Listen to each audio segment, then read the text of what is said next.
我是 Kevin。今天我们要揭开一个海底沉睡近万年的谜团——亚特兰提斯的沉没之谜。柏拉图在2400年前曾经经历过一次先进到了极其高度的文明，一夜之间就在大西洋深处消失了。这个文明就是亚特兰提斯。许多人认为这只是一个寓言故事，但如果我告诉你它可能真实存在过呢？更令人惊讶的是，它灭亡的原因可能就隐藏在我们自己的文明之中。今天我将带大家亲历亚特兰提斯最后一天的惊心动魄，见证一次辉煌文明的灭亡，以及背后不为人知的真相。这不仅仅是一段历史，更是给我们现代文明的一面镜子。差不多高前600年前，当世界其他地方的人类还在用弹弓打绿中西的时候，亚特兰提斯已经建立了一个令现代人都会惊叹的文明。这座城市建在同心圆的岛屿上，与水道分隔，大桥连接，中央是波塞冬的神殿，神殿的穹顶由纯金打造，在阳光下闪耀着不可思议的光芒。城市的墙壁由红、白、黑3色石头砌成，港口船只川流不息，市场上交易着来自世界各地的珍宝。但亚特兰提斯最引人注目的不仅仅是它的建筑，而是它掌握的人源技术。甘姆亚梦丢，他们发现一种特殊的人源结晶，亚特兰提斯叫它奥利哈钢。这是一种能够捕捉宇宙能量的透明晶体，让这座城市不免差片康冇电好用。依靠这种能源，亚特兰提斯建造了飞行器、海底穿梭机，甚至可以控制天气的技术。他们的医学超前，据说能够治疗任何疾病。他们的农业技术让食物常年丰收。他们甚至可能掌握了心灵感应的能力。这简直就是人类的乌托邦。亚特兰提斯由10位国王共同统治，他们起初是公平智慧的统治者。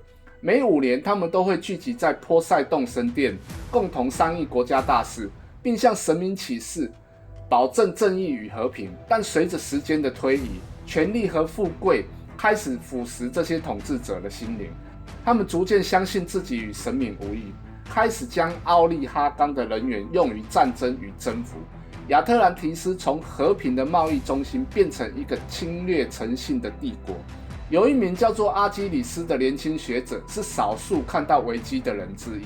他在自己的研究室中发现，过度开采奥利哈钢能源正在破坏地球的能量平衡，这可能导致灾难性的后果。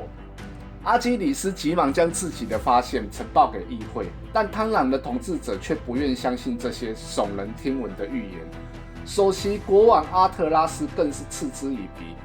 几千年来，奥利哈钢一直是我们繁荣的泉源。恁这戆仔敢知影什么物件吗？阿基里斯说：“自然界有伊的规矩啦，咱若是搁继续黑白母，咱会倒会沉落海底呢？”阿特拉斯怒斥啊！shit啊！你讲什么鬼话？这款乱七八糟的人都应该要给拖去关起来。就这样，亚特兰提斯最后的希望被无情的扑灭了。距离灭亡还有54点钟。亚特兰提斯看起来依然是辉煌壮丽，但细心的人已经注意到不寻常的迹象。海鸟反常的迁徙，海水温度升高，偶尔还会有小地震。大自然正在发出警告。在监狱中，阿基里斯感到了更强烈的震动。他知道时间已经不多啊。幸运的是，他的助手索菲亚没有放弃他。这位勇敢的年轻女子偷潜入监狱，解救了他的老师。索菲亚焦急地问：“老师，现在人要安怎？咱讲较多，既然没人爱听啦。”阿基里斯神情严肃地说：“来不及撤离整座城市，但我们可以保存知识。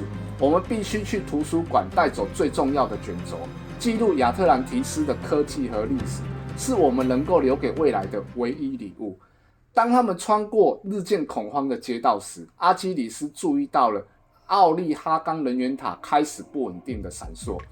末日的倒数计时已经开始啊！图书馆是亚特兰提斯的知识宝库，这里收藏着医学、天文学、人员技术等各领域数千年的智慧结晶。阿基里斯和索菲亚赶紧忙着挑选最重要的卷轴。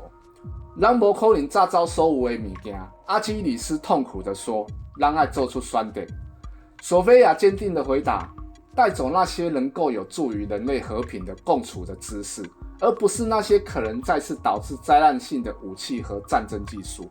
就在他们整理卷轴的时候，一阵剧烈的地震摇晃了整座城市，图书馆的石柱开始崩塌。他们知道必须立刻行动。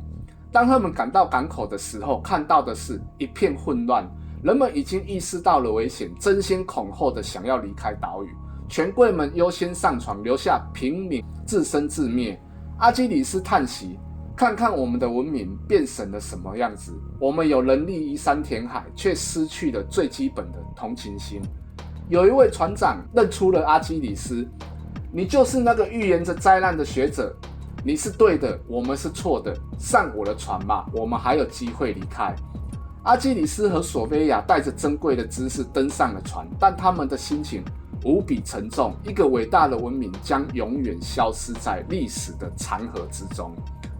距离灭亡还有1个小时，中央能源塔的奥利哈冈晶体已经不受控制的脉动着，释放出前所未有的能量波动。这些能量干扰了地壳深处的平衡，唤醒了沉睡的火山。阿基里斯的船刚驶离港口，就听见身后传来震耳欲聋的轰鸣。他们转头望去，看见中央神殿开始崩塌，能源塔爆炸，巨浪开始吞沉。佐菲亚惊恐地指着远方说： Oh my god， 你快看，都开始顶了呀！这个巨大的裂缝从岛屿中央开始蔓延，建筑物如骨牌一样倒塌，海水涌入裂缝，与地下的岩浆相遇，产生了更猛烈的爆炸。接下来发生的事情简直超乎了人类的想象力，整座岛屿开始以惊人的速度下沉，仿佛被一只无形的巨人拽入深海。环绕岛屿的漩涡越来越大，吞噬着一切试图逃离的船只。阿基里斯和索菲亚的船被巨浪拍打着，幸运的是，船长的经验丰富，带领他们驶向更安全的水域。回望亚特兰提斯最后一眼，只见那座曾经辉煌的城市正被无情的大海一点一点地吞没。最后一座塔尖沉入水下时，一道耀眼的光柱冲天而起，随之而来的是一片死寂。亚特兰提斯，人类史上最辉煌的文明之一，就这样在1天之内彻底消失了。3天了后，阿基里斯和索菲亚所在的船抵达了现在的希腊海岸，一共有5艘船逃出了灾难，载着不到200名幸存者。这是亚特兰提斯文明仅存的火种。阿基里斯召集幸存者们说道：我们失去了家园，但我们必须保存亚特兰提斯的教训。我们的文明因为贪婪和傲慢而灭亡，这个代价实在太过沉重了。索菲亚说：我们有责任将知识传递下去，但不是全部。某些技术太过危险了，人类还没有准备好。我们要记住，科技的进步必须伴随着道德的提升。就这样，亚特兰提斯的幸存者们散落到地中海各地，成为了埃及、希腊、迦太基等古代文明的奠基者。他们带去了先进的天文学、医学和建筑知识，但刻意隐藏了可能导致灾难的能源技术。多年了后，年迈的阿基里斯成为了一位受人尊敬的智者，他向人们讲述了亚特兰提斯的故事。但随着时间的流逝，这个故事逐渐变成了神话和传说，直到柏拉图将它记录下来，才使得亚特兰提斯的记忆得以保存。阿基里斯临终前对自己的学生说：亚特兰提斯的沉没不是结束，而是警醒。总有一天，人类会再次发现类似奥利哈冈的能量，那时候他们必须做出选择：是重蹈覆辙，还是吸取教训？亚特兰提斯沉没已经过了11600年，但这个故事对我们来说，却像一面镜子一样，映照着现代社会的危机与希望。首先，技术发展必须与道德同步。亚特兰提斯人用奥利哈冈创造了奇迹，但贪婪与傲慢让技术成了灾难的导火索。今天我们的 AI、核能和化石燃料也一样，强大的工具需要智慧和责任来驾驭。如果是你，你会怎么用奥利哈冈？其次，尊重自然平衡，过度开采资源让亚特兰提斯付出了沉没的代价。现代的气候变迁和环境破坏不正是同样的警告吗？地球不是无限的提款机。最后，请听警告，保持人性。阿基里斯的呼声被无视，权贵抛弃了人民，但他的勇气和索菲亚的决心，让文明的火种得以传承。这提醒我们，危机面前，团结和人性才是希望。亚特兰提斯的故事触动了我们生存焦虑，我们的文明会不会也瞬间崩塌？他也警告我们资讯落差的危险。当掌权者掩盖真相，普通人只能无奈面对灾难。这不仅仅是过去的教训，更是未来的警醒。